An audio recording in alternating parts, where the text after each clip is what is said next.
तर 2025 साल सुरू झाले आणि आर्टिफिशियल इंटेलिजन्स म्हणजे AI आता काही फक्त एक टेक्नॉलॉजी उरलेलं नाहीये, ते आपल्या सगळ्यांच्या आयुष्याचे एक वास्तव बनलंय. पण मग या यंत्रात लपलेलं ते भूत नक्की आहे तरी काय? चला आज आपण तेच शोधून काढूया. एक कल्पना करून बघा. समजा आज रात्री एक फोन येतो. पलीकडून येणारा आवाज अगदी आपल्या आईसारखा आहे. तोच ओळखीचा, तोच जिव्हाळ्याचा स्वर. पण आवाजात एक थरथर आहे. ती व्यक्ती मदतीसाठी गयावया करतेय आणि हे ऐकून क्षणभर काळजाचा ठोकाच चुकतो. पण मग कळतं की फोनवर बोलणारी व्यक्ती आपली आई नव्हतीच. तो आवाज होता एका AIचा. हो, आणि ही काही सायन्स फिक्शन फिल्मची गोष्ट नाहीये. हे आहे 2025 मधलं खरं वास्तव.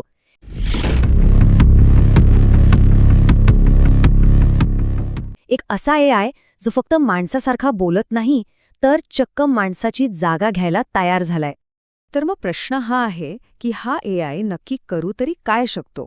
म्हणजे काही वर्षांपूर्वीपर्यंत तो आपल्यासाठी फक्त एक स्मार्ट कॅल्क्युलेटर होता, बरोबर? पण आजची गोष्ट खूप वेगळी आहे. तो खूप पुढे निघून गेलाय. जरा विचार करा, आजचा AI काय काय करू शकतो? तो कोणाचाही आवाज कॉपी करू शकतो. एवढंच नाही तर कोणाचाही चेहरा वापरून पूर्णपणे नवीन, खोटे व्हिडिओ तयार करू शकतो. लिहिण्याची स्टाईल शिकून त्या व्यक्तीच्या नावाने काहीही लिहू शकतो. आणि हो, ऑफिसमधली कामं तर माणसांपेक्षा कितीतरी जास्त वेगाने करू शकतो. आणि हे सगळं करायला AIला काही माणसासारख्या शरीराची गरज नाहीये. त्याला भूक आहे फक्त एकाच गोष्टीची, आणि ती म्हणजे डेटा. आणि गंमत म्हणजे तो डेटा आपणच सगळे त्याला रोजच्या रोज आनंदाने देत असतो. आणि मग याचा परिणाम काय होतोय? सरळ आहे. खरं काय आणि खोटं काय यातला फरकच आता कळत नाहीये. डीप फेक म्हणजेच खोटे व्हिडिओ आणि व्हॉइस क्लोनिंग म्हणजे आवाजाची हुबेहूब नक्कल, अशा एका नवीन विचित्र जगात आपलं स्वागत आहे.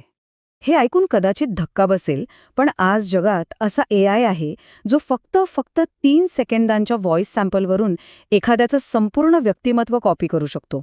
विचार करा, फक्त 3 सेकंदात.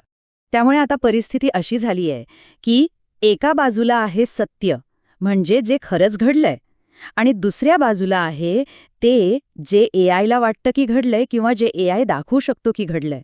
मग अशा वेळी विश्वास ठेवायचा तरी नक्की कशावर? आता हा जो काही परिणाम आहे तो फक्त आपल्या वैयक्तिक आयुष्यापुरता मर्यादित नाहीये. नाही, याचा थेट परिणाम आपल्या कामावर, आपल्या नोकरीच्या मार्केटवर सुद्धा होतोय. बघा, ह्युमनॉइड रोबोट्स म्हणजे माणसांसारखे दिसणारे रोबोट्स आता फक्त सिनेमात किंवा मोठ्या फॅक्टरीजमध्ये दिसत नाहीयेत.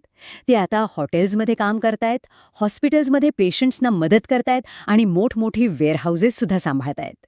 एक साधा विचार करा. AI किंवा रोबोटला पगार द्यावा लागत नाही, तो सुट्ट्या मागत नाही आणि त्याला माणसांसारख्या भावनांचा काही त्रासही होत नाही. मग अशा परिस्थितीत नोकऱ्या जातील का हा प्रश्नच उरत नाही. खरा प्रश्न हा आहे की सगळ्यात आधी कोणाची नोकरी जाणार? पण एक मिनिटं थांबा, यातला खरा धोका AIमध्ये आहे का? नाही. खरा धोका आहे आपल्यात. तंत्रज्ञानात नाही, तर आपला त्या तंत्रज्ञानावर असलेल्या अंधळ्या विश्वासात आहे. खरे धोके कोणते आहेत? पहिला, आपण AIला न समजताच वापरतोय. दुसरा, कायदे तयार होण्याआधीच टेक्नॉलॉजी खूप पुढे निघून जातेय. तिसरा, आपण आपल्या सोयीसाठी आपलं नियंत्रण हळूहळू गमावून बसतोय. आणि सगळ्यात मोठा धोका, आपला स्वतःवरचा फाजील आत्मविश्वास. अगदी ओपन AI म्हणजे ज्यांनी हे तंत्रज्ञान बनवलंय तिथले तज्ज्ञ सुद्धा काय म्हणतात बघा.